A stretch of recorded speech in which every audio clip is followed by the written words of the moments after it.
Welcome to এলএসিস tutorial. Kolkata বিশ্ববিদ্যালয়ের ইতিহাস অনার্সের সকল স্টুডেন্টদেরকে এলএসিস টিউটোরিয়াল চ্যানেলে ওয়েলকাম জানাই। তোমাদের আজকের ভিডিওটা সিক্স সেমিস্টারের স্টুডেন্টদের জন্য। তোমাদের সিক্স সেমিস্টারের যে CC14 পেপারটি রয়েছে সেই পেপারের একটি গুরুত্বপূর্ণ 5 মার্কসের প্রশ্ন আমি ভিডিওর মাধ্যমে শেয়ার করে দেবো। অলরেডি আমি এই পেপারের সাজেশান পোস্ট করে দিয়েছি। তোমরা যারা এখনও চেক আউট করোনি অবশ্যই চেক আউট করে নাও।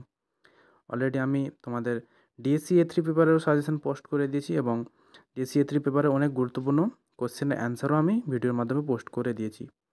যারা এখনও খাতায় নোট ডাউন করেনি অবশ্যই নোট ডাউন করে নাও এবং পরবর্তী তোমরা কোন ভিডিও চাও অর্থাৎ কোন প্রশ্নের অ্যান্সার চাও আমি ভিডিওর মাধ্যমে শেয়ার করে দেবো। তোমরা বেশি বেশি কমেন্টস করে আমাকে জানাও। আমি তোমাদের কমেন্টের রেসপন্স বুঝে আমি অ্যান্সারগুলো অর্থাৎ ভিডিওর মাধ্যমে নিয়ে চলে আসবো। তাহলে আর বেশি দেরি করছি না, সরাসরি আমি মূল ভিডিওতে আসছি। তাহলে দেখো, তোমাদের যে প্রশ্নের অ্যান্সারটা আমি আজকে বলবো সেটা হচ্ছে তোমাদের পিং পং কূটনীতি বলতে কী বোঝো। অ্যান্সারটি হচ্ছে তোমাদের 5 মার্কসের ভেরি ভেরি ইম্পর্টেন্ট প্রশ্ন, ঠিক আছে।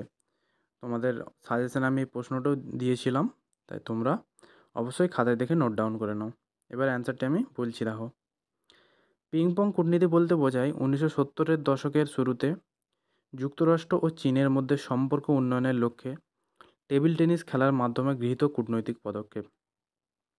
দীর্ঘদিন ধরে এই দুই দেশ একে অপরের প্রতি বৈরী মনোভাব পোষণ করছিল, কিন্তু ক্রীড়ার মাধ্যমে উভয়ের মধ্যে এক বন্ধুত্বপূর্ণ পরিবেশ সৃষ্টি হয়। এই কৌশলের ফলে যুক্তরাষ্ট্র ও চীনের মধ্যে আনুষ্ঠানিক কূটনৈতিক সংযোগের পথ প্রশস্ত হয় এবং বিশ্ব রাজনীতিতে এক নতুন দিগন্তের সূচনা ঘটে। প্রথম প্যারাটি বলে দিলাম, ঠিক আছে। এবার দ্বিতীয় প্যারাটি দেখো কী রয়েছে। দ্বিতীয় বিশ্বযুদ্ধের পর চীনে কমিউনিস্ট বিপ্লবের মাধ্যমে মাও সেতুং ক্ষমতায় আসেন। মার্কিন যুক্তরাষ্ট্র চীনের নতুন সরকারের স্বীকৃতি দেয়নি এবং দুই দেশের মধ্যে ঠান্ডা সম্পর্ক শুরু হয়। 1950 থেকে 53 সালের কোরিয়া যুদ্ধের যুক্তরাষ্ট্র ও চীন একে অপরের বিরুদ্ধে অবস্থান নেয়, যা এই বৈরিতাকে আরও বাড়িয়ে তোলে। তবে 1960-এর দশকের শেষে দিকে চীন ও সোভিয়েত ইউনিয়নের মধ্যে মতবিরোধ দেখা দেয়। এই সুযোগে মার্কিন প্রেসিডেন্ট রিচার্ড নিক্সন ও পররাষ্ট্রমন্ত্রী হেনরি কিসিঞ্জার চীনের সঙ্গে সম্পর্ক উন্নয়নের পরিকল্পনা করেন। তোমাদের পরবর্তী প্যারায় যাওয়ার আগে বলে রাখি, তোমাদের 5 মার্কসের অ্যান্সার মোটামুটি 250 শব্দের মধ্যে কমপ্লিট করতে হয়। আমি কিন্তু তোমাদের 5টি প্যারা দিয়েছি এবং 250 শব্দের মধ্যেই, ঠিক আছে। তাই তোমরা তোমাদের সুবিধা অনুযায়ী অ্যান্সারটিকে পড়ে নিও। পরবর্তী প্যারা দেখো কী রয়েছে। 1971 সালের জাপানের নাগোয়ায় অনুষ্ঠিত ওয়ার্ল্ড টেবিল টেনিস চ্যাম্পিয়নশিপে মার্কিন ও চীনা খেলোয়াড়দের মধ্যে বন্ধুত্বপূর্ণ ঘটনা ঘটে।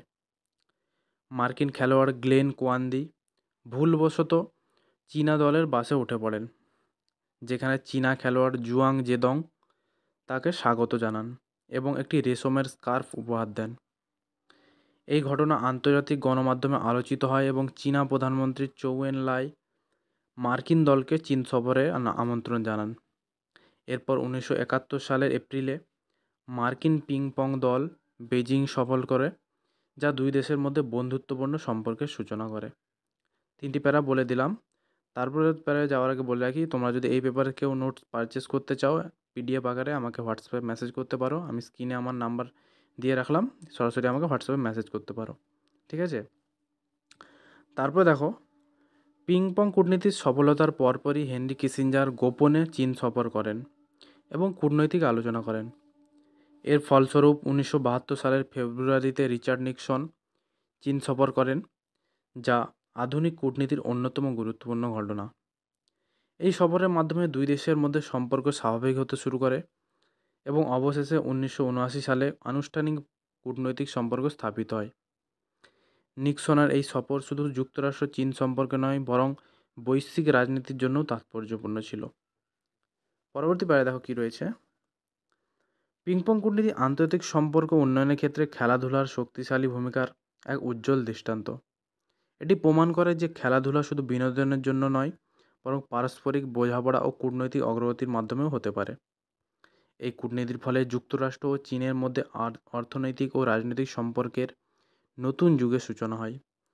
পাশাপাশি এটি সোভিয়েত ইউনিয়নের ওপর কৌশলগত চাপ সৃষ্টি করে, যা শীতল যুদ্ধের সামগ্রিক কৌশলগত সমীকরণকেও প্রভাবিত করে। আজও পিংপং কূটনীতি ইতিহাস এক গুরুত্বপূর্ণ কূটনৈতিক সাফল্য হিসেবে বিবেচিত। তাহলে আমি সম্পূর্ণ অ্যান্সারটি শেয়ার করে দিলাম। তোমরা অবশ্যই খাতায় দেখে নোট ডাউন করে নাও এবং আগেভাবে নিজেদেরকে প্রিপারেশন নিয়ে নাও, ঠিক আছে? আর পরবর্তী তোমরা কোন ভিডিও চাও অবশ্যই কমেন্টস করে জানাও। আমি তোমাদের রেসপন্স বুঝে আমি অ্যান্সারগুলি ভিডিও করব, ঠিক আছে? তাহলে দেখা হচ্ছে তোমাদের সাথে পরবর্তী কোনো ভিডিওতে।